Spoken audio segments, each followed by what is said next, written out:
So ఈ ముసలోళ్ళు శవాలన్నింటినీ పెట్టుకుని జగన్ ప్రచారానికి వస్తున్నాడు బస్సు యాత్రకి అని అంటున్నారు. అంటే ఇప్పుడు పెన్షన్లకి ఎండల్లోకి వెళ్ళి నిలబడిన వాళ్ళు చాలామంది వృద్ధులు, అంటే దాదాపు లెక్కలు చెప్తున్నాయి 34 ఇలా. సో వాళ్ళందరినీ ఆ శవాలను వెనక్కి పెట్టుకుని ఈయన వస్తున్నాడు అంటారు. అసలు రీజన్ ఎవరు, వీళ్ళ వాళ్ళ? ఆపిందెవరు? ఆ నిమ్మగడ్డ రమేష్ వాడు ఎత్తుకోదేసిన ఒక ఐఏఎస్ ఆఫీసర్ తీరు కూర్చుని తారలాడిందని పీపుల్స్ ఫర్ డెమోక్రసీ అదే పెట్టి ఎలక్షన్ కమిషన్గా ఉద్ధరించి ఊళ్ళినప్పుడు ఎలాంటి సమస్యలోనో వాటి మీద ఫోకస్ చేస్తావా? నీ ఆయంలో ఈ వాలంటీర్ల వ్యవస్థ పనిచేసినప్పుడు నువ్వు బయటకు వచ్చి చెప్పిన స్టేట్మెంట్ ఏంటి? అప్పపప్పబ్బా ఎంత బ్రహ్మాండమైన ఎలక్షన్ ఎప్పుడు చూడలేదు, చెదురుమదురు ఘటనలు కూడా ఏటి లేకుండా బ్రహ్మాండంగా గెలిచేట యునానిమస్గా గెలిచిన ఎలక్షన్స్ అవి. అప్పుడు కూడా బాధ్యతారాహిత్యంగా తన పెన్షన్లు తన సేఫ్టీ చూసుకుని బయటికి పోయాడు. కానీ ఇవాళ ఈ బయటకు వచ్చిన తర్వాత తపేలా బ్యాచ్ ఉంటుంది. ఎవరు? ఈ జయప్రకాష్ నారాయణ, ఐవీఆర్ కృష్ణారావు, ఎల్వి సుబ్రహ్మణ్యం గారు, ఇలాంటి వాళ్ళు అందరూ, జేడీ లక్ష్మీనారాయణ, ఇలాంటి వాళ్ళతో పాటు మనవాడు కొత్తగా తయారయ్యాడు ఐదోడు నిమ్మగడ్డ రమేష్. ఏంటంటే వాళ్ళ చాగంటి కోటేశ్వరరావుగా ప్రవచనాలు చెప్పుకోవడం అలవాటు. ఈ టెన్యూర్లో చీఫ్ సెక్రటరీగా ఉండి ఒక డిసెంట్ నోట్ రాశారని అడుగు. అప్పుడు ఆ పార్టీ ఆ ప్రెషరు మా వాళ్ళకి కాలేదు అబద్ధబ్బా.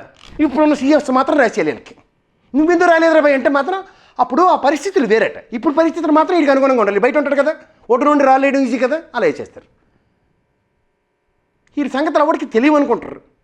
వీళ్ళు అచ్చాని పచ్చపోసలు. ఈ లాయంలో ఏమేం జరిగాయో వీళ్ళకి బాధ్యత లేకుండా అమరావతి రాజధాని అన్నప్పుడు చూస్తున్నప్పుడు ఈ భూముల్లో అవకతవకలు జరుగుతున్నాయి. ఎందుకంటే ప్రజల ఎన్నుకున్న ప్రభుత్వానికి ముఖ్యమంత్రి ఉంటాడు, ప్రజల్ని పరిరక్షించడానికి చీఫ్ సెక్రటరీ ఉంటాడు అడ్మినిస్ట్రేటివ్ పరంగా. మహా అయితే జీడీకి అటాచ్ చేస్తారు, మహా అయితే సెంట్రల్ సర్వీసెస్కి పోతారు. ఏమో డిసెంట్ నోట్ రాయడానికి పోయి కాలం వీళ్ళకి పోత్రమా? చెప్పొద్దు ప్రజలకి. బీయింగ్ చీఫ్ సెక్రటరీ ఈ 34,000 ఎకరాలు సేకరిస్తున్నా లాజిస్టిక్స్ పరంగా మనకి ఇన్ని కష్టాలు ఉంటాయి, ఇది కుదరవు, మనకు కావాల్సింది ఇంతే. కానీ ప్రభుత్వం మా మాటకి విభిన్నంగా చేస్తుందని ఒక్క ప్రెస్ మీట్ పెట్టి చెప్పాను. ప్రజలు ఎంత ఆలోచిస్తారు తెలుసమ్మా? ఇలా ఏ ఉదంతమైన ఉందా?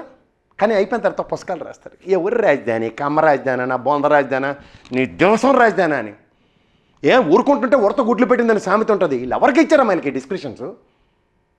నీ ఆయంలో జరుగుతున్న తప్పుకి నువ్వు బాధ్యత.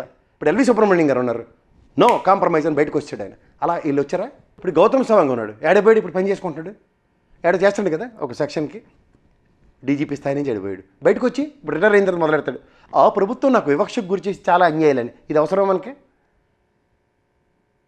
ఇవి ఎందుకు ఉన్నప్పుడు ఎందుకు చెప్పరు? ఇప్పుడు మనం ఎన్నో వీడియోలు చూస్తుంటాం, ఒక ఎస్పీ గారు అక్కడి నుంచి వెళ్ళిపోతుంటే ఆయనకి ప్రజల్లో యొక్క ప్రతిస్పందన. ఇప్పుడు కళ్యాణ్ నుంచి ఇప్పుడు 99 టీవీ అధినేత ఉన్నాడు ఆయన, చంద్రశేఖర్ గారు.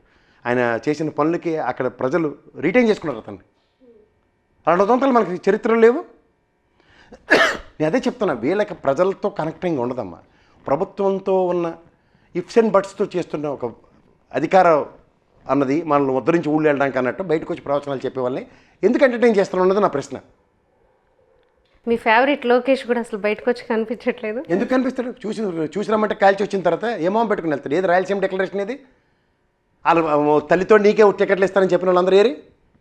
చిన్నపిల్లలకి లోకేష్ పార్క్ అని ఉంటుంది అక్కడ తెలుగుదేశం ఆఫీస్ పక్కన, అక్కడ ఆడుకోమంటే వచ్చి నాన్న కాలంలో దూరి దిక్కుమాల రాజకీయాలు చేస్తే ఇలాగ ఉంటుంది. మొత్తం పుట్టుముంచాడు తెలుగుదేశానికి. ఇవాళ తెలుగుదేశంకి ఇంత దయనీయ స్థితి, దౌర్భాగ్య స్థితికి కర్త కర్మ క్రియ ఎవడంటే లోకేషే. బాబు గారు కాదా? చే పెద్ద ఆయన ఆలోచించనివ్వకుండా ఈ మధ్యలో చేసి జుజుబీ రాజకీయాలకి బలైపోయింది ఎవరంటే చంద్రబాబు నాయుడు గారు. అంటే రాష్ట్ర ప్రజల కన్నా రాష్ట్రం కన్నా ముందు చంద్రబాబు నాయుడు ఎక్కువ. కొడుకు బంధం ధృతరాష్ట్రకి తెలియదు. దుర్యోధనుడు చేసే దిక్కుమాల పనులు నేను కళ్ళగంతలు కొట్టుకుని కూర్చున్నాను ఎక్స్క్యూజ్ తీసుకుంటే ఏమవుతుంది? అలాగే ఉంటుంది.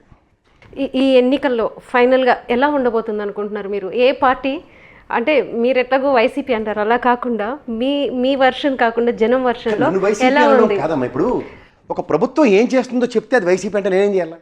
ఇప్పుడు ఈ ప్రభుత్వం చేస్తుంది నేను ప్రజలకు చెప్తున్నా, ఇది చేయలేదని ఎవడో నాతో డిబేట్కి రమ్మనండి, అది అప్పుడు నేను వైసీపీ కాదు తెలుస్తుంది కదా.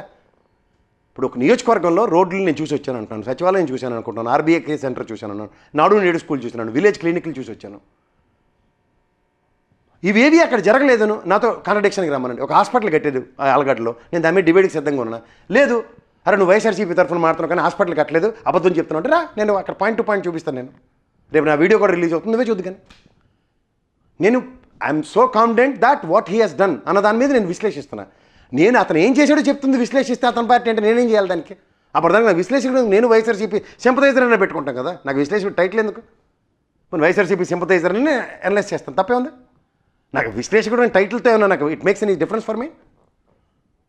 నేను నా ప్రొఫెషన్ కూడా వదిలేసి పని చేస్తాను, దేనికోసం చేస్తాను?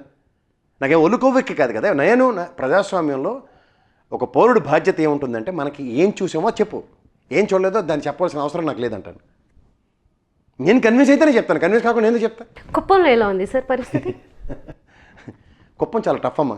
It's not a cake walk for Chandrababu Naidu గారు. ఎందుకంటే కాలికి బల్పం కట్టుకుంటే మీరు ఆ మాట జగన్ గారికి అంటారేమో అనుకున్నాను. Cake walk for not. Question చెప్తాను చూడు, నేను ఒక చిన్న లాజిక్ చెప్తాను, మీకు చాలా ఈజీగా అర్థమవుతుంది. మీరు పులివెందుల్లో 30% పైచిలకే ఓటు బ్యాంక్ ఉంది తెలుగుదేశానికి. 30% నుంచి 40-50% పెంచుకోవడానికి తెలుగుదేశం ఈ 42 సంవత్సరాల ప్రస్థానంలో ఒక్కడికి కూడా ముందుకెళ్ళే. కానీ అదే జగన్మోహన్ రెడ్డి కుప్పంలో తనకున్న ఓటు బ్యాంక్ని ఇంకెంత పెంచుకోవచ్చు అన్న దానికి 5 సంవత్సరాలు నిరంతరం పనిచేసాడు. సో అది గెలుపుకు సుగమం అవుతుందా కష్టం అవుతుందా చెప్పు? ఓ బీటెక్ రవిలాటాడు వైఎస్ఆర్సీపీ గెలుస్తుందని 20 కోట్ల పంది వేస్తే పులివెందులాడి దగ్గర తెలుగుదేశం గెలుస్తుంది, లేకపోతే కుప్పంలో తెలుగుదేశం గెలుస్తుంది అన్నది భ్రమలు ఎలా ఉంటాయో సార్ ఆలోచించు. The person who is happen to be A person in that particular party, అతనికే దాని మీద కాన్ఫిడెన్స్ లేదంటే ఇంకే కాన్ఫిడెన్స్ లెవెల్తో పనిచేస్తారు చెప్పండి?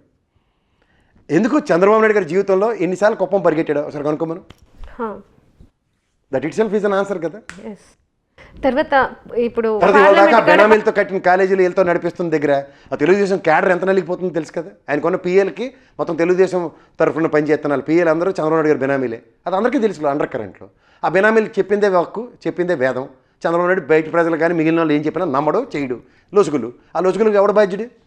ఓటర్లకేం లొసుగులు ఉంటాయి. ఈసారి నాకెవరు పోయి ఎవడు భరోసా ఇస్తుండు. ఇంకోటి, పెద్దిరెడ్డిని రాజశేఖర రెడ్డి గారి మీద ప్రయోగించడానికి ఉపయోగించిన చంద్రబాబు నాయుడు, ఇదే పెద్దిరెడ్డి ఒటుడు ఎంతే కొడుకుతో సైతం యుద్ధానికి నేను సిద్ధం అన్నప్పుడు చంద్రబాబు నాయుడు నిస్సహాయ స్థితి. ఇది గమనించుకోమను. స్వయం ప్రతిపత్తి సాధించుకున్న నాయకుల కింద తెలుగుదేశం ఆచ్ఛేదంలో ఒక కేసీఆర్ గారు, ఒక రేవంత్ రెడ్డి గారు, ఇప్పుడు పెద్దిరెడ్డి గారు కనబడుతుంటే తెలుగుదేశం ఫ్లేవర్ లేకుండా ఒక ప్రత్యామ్నాయాన్ని ప్లాన్ చేసిన చంద్రబాబు నాయుడుకి ఇవాళ తిరిగి ఏకు మేకే చూపిస్తున్న దీంట్లో ఎలా నలిగిపోతున్నాడో చూసుకున్నాం. ఇప్పుడు పెద్దిరెడ్డి గారి ఫ్యామిలీ కోసం వస్తే ఇటు పవన్ కళ్యాణ్, పెద్దిరెడ్డి గారి కుమారుడు, అదే ఆయన పేరు మిథున్ రెడ్డి. మిథున్ రెడ్డి వచ్చి నా మీద యుద్ధం చేస్తున్నాడు అంటారు. అక్కడ చూస్తే మిథున్ రెడ్డి మీద కిరణ్ కుమార్ రెడ్డి బీజేపీ నించున్నాడు. ఇక్కడ కుప్పంకి పెద్దిరెడ్డి గారు దగ్గరుండి పనిచేస్తున్నారు. ఈ ఫ్యామిలీ జగన్మోహన్ రెడ్డికి అంటే ప్రత్యర్థుల గుండెల్లో ఒకవైపు రైళ్లు పరిగెత్తిస్తూనే ఇటు జగన్మోహన్ రెడ్డికి చాలా సపోర్ట్గా ఉంది. దీన్ని ఎలా విశ్లేషించవచ్చు? రాజు మంత్రి ఉంటారమ్మా. నీకు ఒక చిన్న ఎగ్జాంపుల్ చెప్తా. తన గణం అనుకుంటాడు, ఒక ఆర్థిక మంత్రి లేకపోతే ఇంకో 3-4 best soldiers for his party అన్న దగ్గర ఈ 4 ఏం చేస్తారంటే హోమ్ పిచ్ స్ట్రాంగ్ చేసుకుంటారు. మేము అక్కడ తగ్గడం, నేనున్నా లేకపోయినా it makes sense for me. కుప్పంలో నడదాకా ఆ లావిడెళ్ళి నాగుల చవితి పూజ చేసేస్తే నామినేషన్ వేస్తే గెలిచిన చంద్రబాబుడే కాదు కదా. నేను ఎప్పటి నుంచో చెప్తూ ఉంటాను ఒక విశ్లేషణ, 45 స్థానాల్లో తెలుగుదేశం జీవితంలో గెలలేదు. సమైక్య రాష్ట్రంలో కూడా 18 స్థానాల్లో 3 టర్ములు బట్టి, అంటే రాజశేఖర రెడ్డి గారు రెండో గవర్నమెంటు, 2014 ఎలక్షను, 2019లో 18 స్థానాల్లో జీవితంలో గెలలే. 45+18 63 స్థానాల్లో తెలుగుదేశం చరిత్ర లేదు. అలాంటిది ఇప్పుడు ఈ సీట్ల మార్పులో 6+2 8 స్థానాలు, 8 ఏళ్ళు 56 స్థానాలు ప్రభావితం చేస్తూ తెలుగుదేశంకి ఎగనెస్ట్గా బీజేపీ అండ్ జనసేన పనిచేసే దగ్గర పొరపచ్చులు వచ్చి 52 స్థానాలు ప్లస్ ఈ 63 అంటే ఎంత? 120 స్థానాలు దగ్గర జేబులో పెట్టుకు తిరుగుతున్నాడు జగన్మోహన్ రెడ్డి.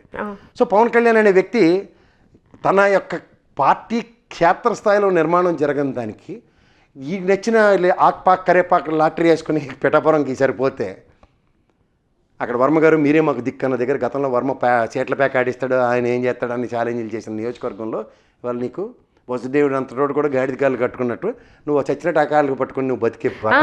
వర్మే ఇక్కడ మెయిన్, వర్మే నన్ను గెలిపిస్తాడు అని చెప్పేసి ఆయన స్టేజెస్ మీద కూడా మాట్లాడుతున్నారు. ఆయన అక్కడేమో ఆ వర్మ మొహంలో నవ్వు లేదు, ఏమీ లేదు. మరి నేను చంద్రబాబు నాయుడు కూడా చూడు వాళ్ళ కిరాణా కొట్టుల్లో గంజాయి అమ్ముతున్నారు, ఆ పక్కన నిలబడిన అభ్యర్థి ముఖం రుమాలు ఎట్టుకుని పడుతున్నారు, కింద నవ్వుతున్నారు అందరూ. అంటే ఇలా అసందర్భ పేలాపనలు వీటితో ఎదుటి వ్యక్తి యొక్క మనోభావాలు ఎలా గాయపడుతున్నాయి వీళ్ళకి ఏం ప్రాథమిక అవగాహన లేదు.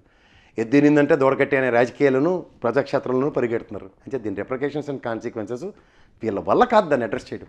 వీళ్ళు ఓన్లీ భ్రమల్లో ఉన్నారు అంతే.